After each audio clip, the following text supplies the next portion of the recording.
Les plantes médicinales à l'honneur ce matin pour la deuxième journée de conférence sur le Ra'aut Haiti.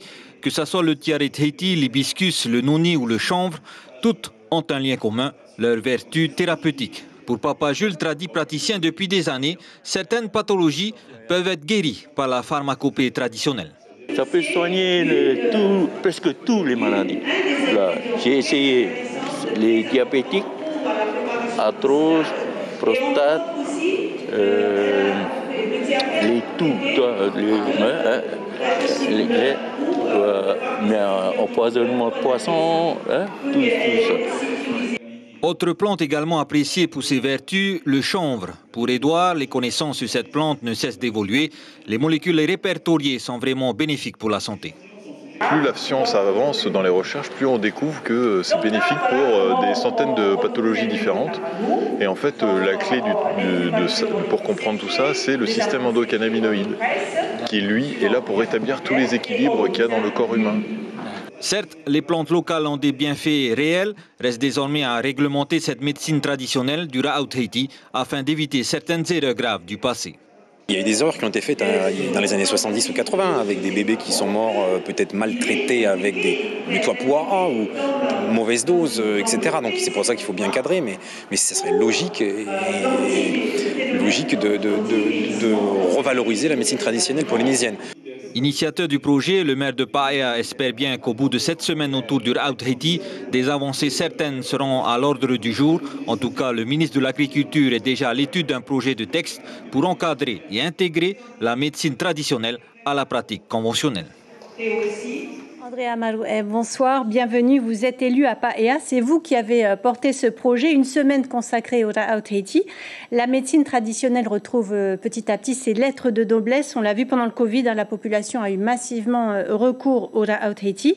Si vous deviez citer une plante qui vous fascine, dont les propriétés sont extraordinaires, quelle serait-elle ? Bonsoir Paea. Alors, ma plante préférée, ça sera le noni, le nono, puisqu'elle a bercé mon enfance depuis et jusqu'à aujourd'hui. J'en bois et j'en mange encore.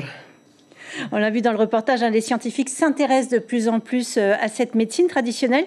Il fallait cette caution scientifique pour rassurer peut-être la population ?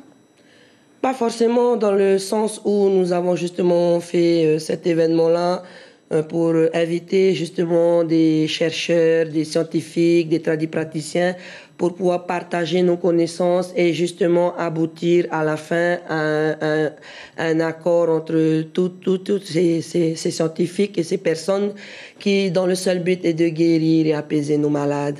Oui, on l'a entendu dans le reportage, il y a eu des erreurs par le passé, des bébés ont été mal soignés. Comment réglementer pour éviter les dérives ?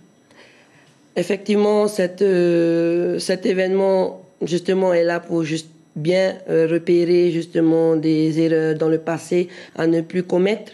Et cet événement-là rassemble tous les spécialistes qui pourront aider et, justement, ne plus commettre ces erreurs-là, d'où ce aura a été mis en place. Est-ce qu'il y a un statut du praticien ? Est-ce qu'il a le droit d'exercer ? Comment ça va se passer ? Est-ce que vous êtes en train d'entrevoir un statut éventuellement ?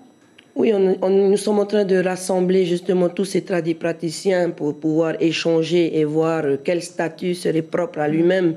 Bien évidemment qu'il y en a qui pratiquent déjà.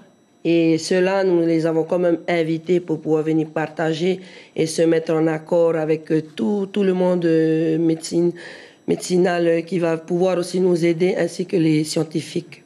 La médecine intégrative permet de combiner plusieurs pratiques thérapeutiques. C'est le cas à l'hôpital de Taoné. Jenny Torea a trouvé sa place en tant que tradipraticienne. C'est l'exemple à suivre où il faut aller encore plus loin. Alors, il faut savoir que la médecine traditionnelle comporte plusieurs domaines, c'est-à-dire qu'il y a les Ra'aut Haiti, il y a aussi les massages, il y a aussi des massages spirituels.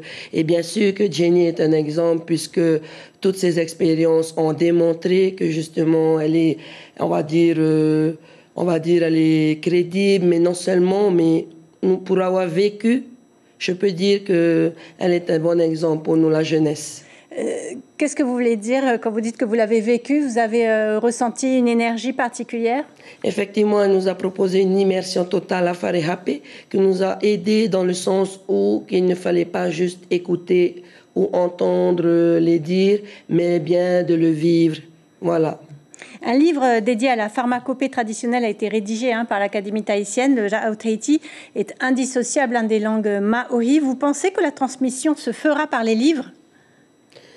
Aujourd'hui, la modernisation a pris la place des livres, donc je ne vais pas vous cacher que d'aller sur le terrain et d'aller dans les foyers justement et en mettant en place ce genre d'événements culturels attirera plus de monde et ce sera des choses concrètes parce qu'on va le vivre, on va le goûter et on va le voir. Rapidement, justement, samedi, grand rendez-vous final de la semaine du Ra'au. Oui, samedi, ce sera le dernier jour et je profite de l'occasion, bien sûr, d'inviter tout le monde à venir puisque cette clôture nous réservera une grande surprise. Un grand merci beaucoup, Andrea Marouet, d'avoir accepté notre invitation ce soir. Merci. L'information en continu sur Polynésie la première, Internet et réseaux sociaux.